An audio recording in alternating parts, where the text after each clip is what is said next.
Breakfast എത്രത്തോളം easy ആയിട്ടും സിമ്പിളായിട്ടും തയ്യാറാക്കാൻ പറ്റുമോ അത്രയും സിമ്പിളായിട്ട് തയ്യാറാക്കാനല്ലേ നമ്മളെല്ലാവരും വിചാരിക്കുന്നത് അല്ലേ? അങ്ങനെയാണെങ്കിൽ നമുക്കിത് പെട്ടെന്ന് തയ്യാറാക്കിയെടുക്കുന്ന ഒരു മുട്ടയപ്പം തയ്യാറാക്കിയെടുത്താലോ? ഈസിയാണ് ഉണ്ടാക്കാനായിട്ട്, ടേസ്റ്റും ഉണ്ട്. കറികളൊന്നും ഇല്ലെങ്കിൽ തന്നെ കഴിക്കാനും നല്ല ടേസ്റ്റാണ്. 4 മണിക്കൂർ വെള്ളത്തിൽ കുതിർത്തി വെച്ച പച്ചരിയാണ് ഞാനിവിടെ എടുത്ത് വെച്ചിരിക്കുന്നത്.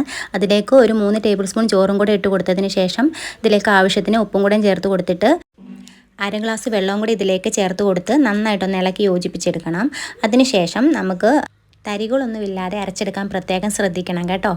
നമുക്ക് വെള്ളം ഒരുപാട് ഇതിലേക്ക് കൂടി പോകാതെയും അതും ശ്രദ്ധിക്കണം. 1/2 ഗ്ലാസ് വെള്ളത്തിൽ തന്നെ നമ്മൾ അരച്ചെടുക്കാൻ അതും പ്രത്യേകം ശ്രദ്ധിക്കണം കേട്ടോ. ഇനി നമുക്ക് അരച്ചെടുത്തിരിക്കുന്ന ബാറ്റർ നമുക്കൊരു ബൗളിലേക്ക് ഒന്ന് ഒഴിച്ചു കൊടുക്കാവേ. ഞാനിവിടെ 2 സ്റ്റെപ്പായിട്ടാട്ടോ ഇത് അരച്ചെടുത്തിരിക്കുന്നത്. നിങ്ങൾക്ക് നിങ്ങളുടെ മിക്സിയുടെ ജാറ് വലുതാണെങ്കിൽ ഒറ്റ പ്രാവശ്യം തന്നെ അരച്ചെടുത്താലും മതിയാവും കേട്ടോ. എന്തായാലും തരികളൊന്നും ഇല്ലാതെ അരയ്ക്കണമെന്ന് മാത്രം പ്രത്യേകം ശ്രദ്ധിച്ചാലും മതിയാവേ. നമ്മുടെ മാവിൻ്റെ കൺസിസ്റ്റൻസി ഇങ്ങനെ ഇരിക്കണം കേട്ടോ. ഇനി നമുക്കൊരു പാനൊന്ന് വെച്ച് കൊടുത്തിട്ട് അതിലേക്ക് കുറച്ച് വെളിച്ചെണ്ണ ഒന്ന് ഒഴിച്ച് കൊടുത്തതിന് ശേഷം വെളിച്ചെണ്ണ നന്നായിട്ട് ചൂടായതിന് ശേഷം മാത്രമേ ഉള്ളൂ കേട്ടോ നമ്മൾ ഇതേപോലെ ഒഴിച്ച് കൊടുക്കാവുള്ളൂ കേട്ടോ. ഈ മുട്ടയപ്പത്തിൻ്റെ പ്രത്യേകത എന്താ? മുട്ട പോലെ നല്ല ബോൾ പോലെ പൊങ്ങി വരുന്നതാണ് ഈ മുട്ടയപ്പത്തിൻ്റെ പ്രത്യേകത.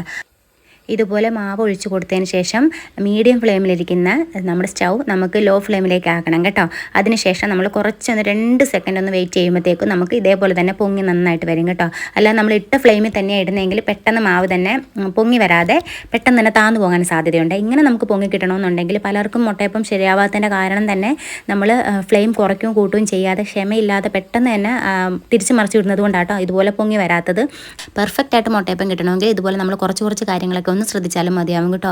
എന്നാൽ തന്നെ ഈസിയാണ്. കറികളൊന്നും ഇല്ലാതെ തന്നെ നമുക്ക് കഴിക്കാൻ പറ്റിയൊരു ബ്രേക്ക്ഫാസ്റ്റ് തന്നെയാണ് കേട്ടോ. ഈവനിങ് സ്നാക്സ് ആയിട്ടും എങ്ങനെ വേണമെങ്കിലും നമുക്കിത് കരുതാം. ഇനിയിപ്പോൾ കറികൾ ഇതുപോലെ എന്തെങ്കിലും ബീഫ് കറിയോ മുട്ടക്കറിയോ ഒക്കെ ഉണ്ടെങ്കിൽ നമുക്ക് അങ്ങനെ കഴിക്കാനും നല്ല ടേസ്റ്റ് തന്നെയാണ് കേട്ടോ.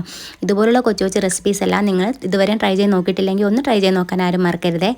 നമ്മുടെ ചാനൽ പുതിയതായിട്ട് കാണുന്ന കൂട്ടുകാരാണെങ്കിൽ ചാനലൊന്ന് സബ്സ്ക്രൈബ് ചെയ്ത് സപ്പോർട്ട് ചെയ്യാനും നമ്മുടെ FB പേജ് ഒന്ന് ഫോളോ ചെയ്യാനൊന്നും ആരും മറക്കരുത് കേട്ടോ. ഒരുപാട് ഇൻഗ്രീഡിയൻസ് ഒന്നും ഇല്ലാതെ സിമ്പിളായിട്ട് തയ്യാറാക്കാൻ പറ്റിയ റെസിപ്പി ആട്ടോ ഞാൻ നിങ്ങൾക്ക് വേണ്ടി ഷെയർ ചെയ്യുന്നത്.